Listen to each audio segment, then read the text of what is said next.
नमस्कार, घटना चक्र बुक वीडियो के इस शैक्षणिक मंच पर आपका स्वागत है। हमारा उद्देश्य है ज्ञान को सरल, स्पष्ट और सुलभ रूप में आप तक पहुंचाना। आइए आरंभ करते हैं अध्ययन और सफलता की इस यात्रा को। नमस्कार, चलिए आज बात करते हैं भारतीय संविधान के उस हिस्से की जिसे उसका दिल कहा जाता है। एक ऐसा हिस्सा जो हर नागरिक को आज़ादी और सम्मान की गारंटी देता है, यानी हमारे मौलिक अधिकार।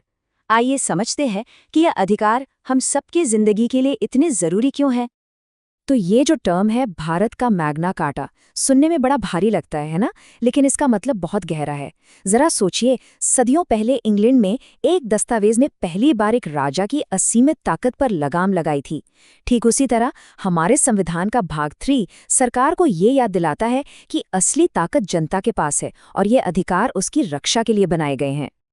तो सवाल ये है कि ये मौलिक अधिकार आखिर हैं क्या? देखिए, ये कोई अच्छी बातें या सिर्फ सलाह नहीं है। ये एक पक्की गारंटी है, एक शील्ड की तरह।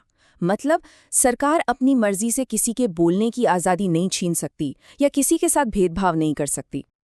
तो चलिए इसी भाग में थोड़ा और गहरा उतरते हैं और समझते हैं कि इन्हें संविधान की आत्मा आखिर क्यों कहा जाता है। देखिए, भाग 3 का एक ही मकसद है और वो है सरकार की ताकत पर लगाम कसना। ये पक्का करता है कि सरकार की शक्ति बेलगाम ना हो और वो हमेशा कानून के दायरे में रहकर ही काम करे और सबसे जरूरी, नागरिकों के अधिकारों का सम्मान करे। संविधान की आत्मा, सोचिए जरा। मशहूर इतिहासकार ग्रैनविल ऑस्टन ने इन अधिकारों के लिए ये शब्द इस्तेमाल किए थे। ये कितनी बड़ी बात है। ये दिखाता है कि ये अधिकार सिर्फ कानून के पन्ने नहीं हैं, बल्कि हमारे देश की वो नैतिक बुनियाद है जिस पर एक इंसाफ पसंद समाज खड़ा होता है। अच्छा, अब एक सवाल मन में आता है कि इन अधिकारों को मौलिक यानी फंडामेंटल ही क्यों कहते हैं? दूसरे कानूनों से इनमें ऐसी क्या खास बात है जो इन्हें इतनी ज्यादा शक्ति देती है? और इसका जवाब हमें इस अंतर से मिलता है। सबसे बड़ा फर्क यही है, मौलिक अधिकार वाद योग्य हैं। अब ये वाद योग्य या जस्टिशिएबल का मतलब क्या है? सीधा सा मतलब है कि अगर सरकार इन अधिकारों को छीनने की कोशिश करे तो कोई भी सीधे कोर्ट का दरवाजा खटखटा सकता है। लेकिन जो नीति निदेशक तत्व हैं, वो सिर्फ सरकार के लिए गाइडलाइंस हैं।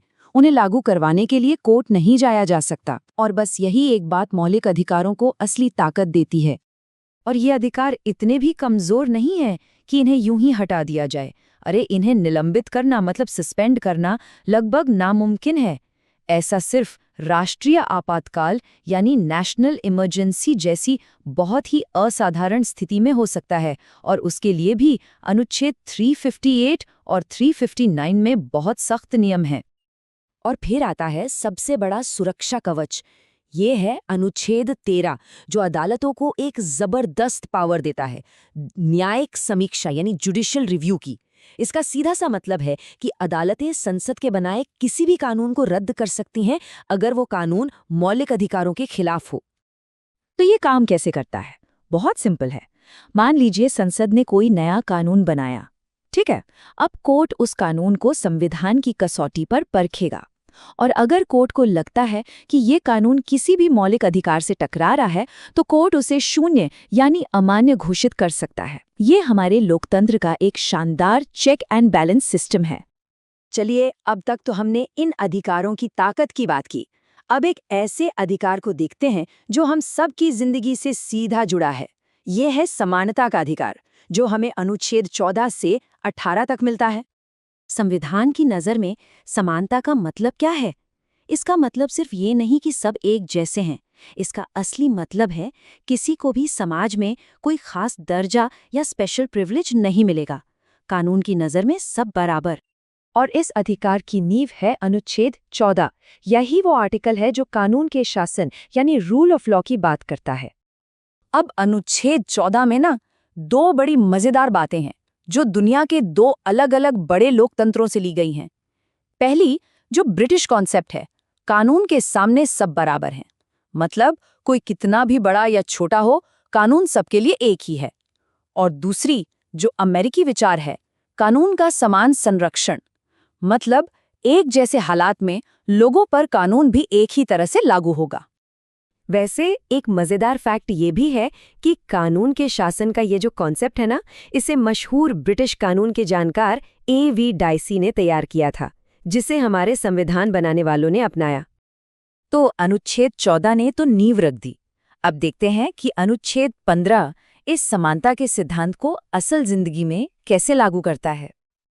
अनुच्छेद 15 साफ साफ कहता है कि सरकार किसी भी नागरिक के साथ सिर्फ इन 5 आधारों पर भेदभाव नहीं कर सकती: धर्म, मूलवंश, जाति, लिंग या जन्मस्थान। बस ये समानता को एक्शन में लाने वाला एक बहुत ही शक्तिशाली आर्टिकल है। लेकिन कहानी में एक ट्विस्ट है। यही आर्टिकल सरकार को ये पावर भी देता है कि वो औरतों और बच्चों जैसे कुछ समूहों के लिए खास कानून बना सके। ये दिखाता है कि हमारा संविधान सिर्फ किताबी बराबरी नहीं चाहता, बल्कि असल बराबरी लाना चाहता है। एक ऐसी बराबरी जहां जरूरत पड़ने पर किसी को सहारा भी दिया जा सके। तो आखिर में एक सवाल छोड़ जाते हैं। संविधान लागू होने के इतने दशकों बाद आज के भारत में ये मौलिक अधिकार हम सब के लिए असल में क्या मायने रखते हैं, इस पर जरूर सोचिएगा।